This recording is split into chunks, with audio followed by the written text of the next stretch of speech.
Suppose a baby mammoth suddenly spawns into the modern Arctic. Can it rip through the entire food chain and reclaim its dominance over this continent? Without any warning, the frozen tundra of Alaska suddenly cracks open, revealing a deep black fissure. A juvenile mammoth tumbles straight out of it, weighing only 300 kilograms. Its four legs can barely stand firm yet, and it cannot see its surroundings clearly. A mammoth's eyesight is extremely degenerated. The world beyond 5 meters is nothing but a blurry silhouette to it. However, the olfactory receptors hidden inside its trunk are 1,000 times stronger than a human's.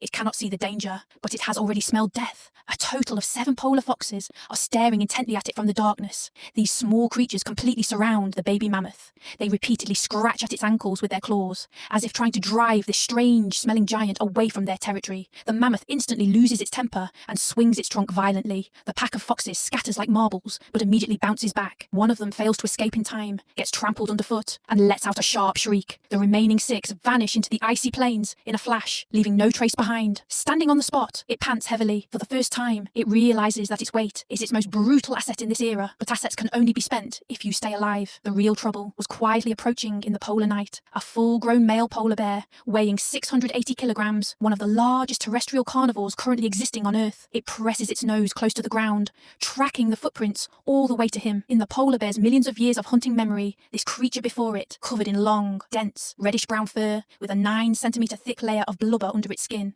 was a calf that looked like the fattest prey it had ever seen. Without hesitation, the polar bear strikes with its paw. The broad paw, carrying the bear's entire body weight, crashes down heavily. The baby mammoth lets out an agonizing cry and is knocked directly into the snow. Fortunately, storm clouds have already begun to roll in. The polar bear has more urgent business. It needs to head to the freezing sea surface to hunt seals. Having accumulated enough fat to survive the winter, it leaves the calf behind and walks away with a swagger, battered and bruised. The mammoth lies in the snow. Only then does it understand that in this era, mere intimidation is worthless. But its ordeal had only just begun. The real hell was the winter. The winter in the modern Arctic can drop to near minus 50 degrees Celsius. Although this calf possessed a 9-centimeter thick layer of subcutaneous fat and 1-meter long dense fur, in the face of such extreme cold, these protections were barely enough to serve as a basic line of defense. The accumulated snow exceeded 1 meter, and the polar night would last for up to 4 months. With its trunk freezing, it couldn't even dig out the grass roots buried deep beneath the snow. Hunger was torturing it. Its vision gradually began to blur with a blood-red tint. On the verge of death, an instinct rising from the depths of its lineage